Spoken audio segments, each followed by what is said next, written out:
तालिबान का खौफ अफगानिस्तान में बरकरार। अफगानिस्तान छोड़ने को बेताब और बेचैन लोग। ईरान जाने के लिए पैदल चलने को मजबूर लोग।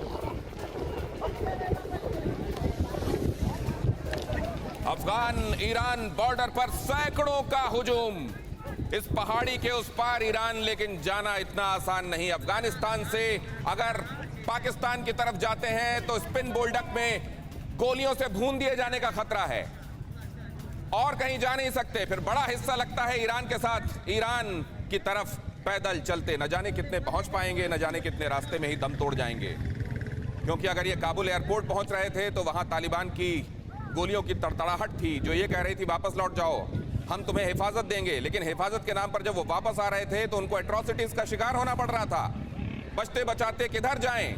ईरान की तरफ जाएं, कोशिश चल रही है। आप सोचिए, इनकी फ्लाइट समझिए, इनकी स्थिति समझिए क्या हो रही होगी।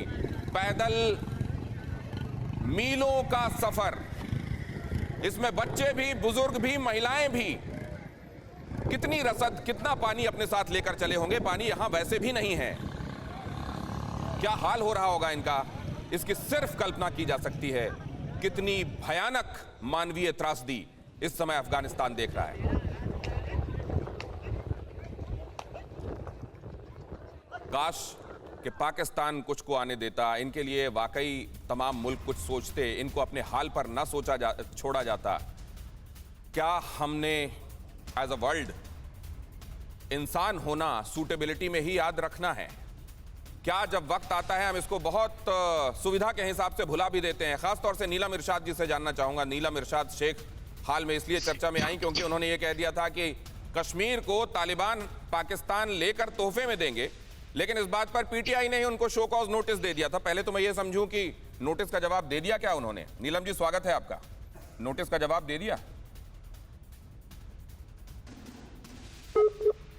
I can't hear you. अभी आवाज आ रही है आपको?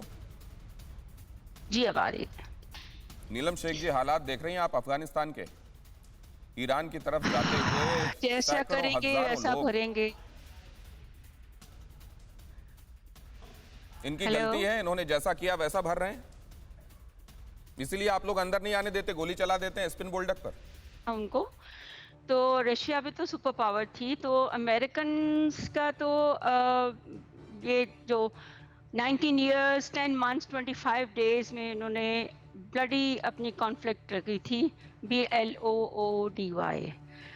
उसकी वजह से इनको अब मुंह की खानी पड़ी। अभी हमारे कोई भाई बहुत अच्छा कह रहे थे कि लेने के देने पड़ गए। तो अब इनकी टर्न है कि अब दुनिया में उनकी एम्पायर तो थी नहीं कभी भी। अमेरिकन समझते थे कि वो अपनी कल्चरल सुपीरियरिटी दिखा के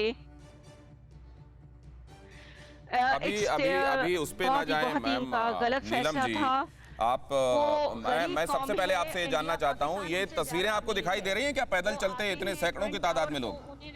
नीलम इरशाद शेख को मेरी आवाज जाए, ये इंश्योर कर दें मेरी टेक्निकल टीम के लोग। उसके बाद मैं उनसे बात करता हूँ। शाहीन मोहम्मद से मैं बात करना चाहता हूँ। वो इस दर्द को ज्यादा वो ताल्लुक रखती हैं अफगानिस्तान से और ये मंजर देख रही हैं। शाहीन, ये दर्द कब खत्म होगा?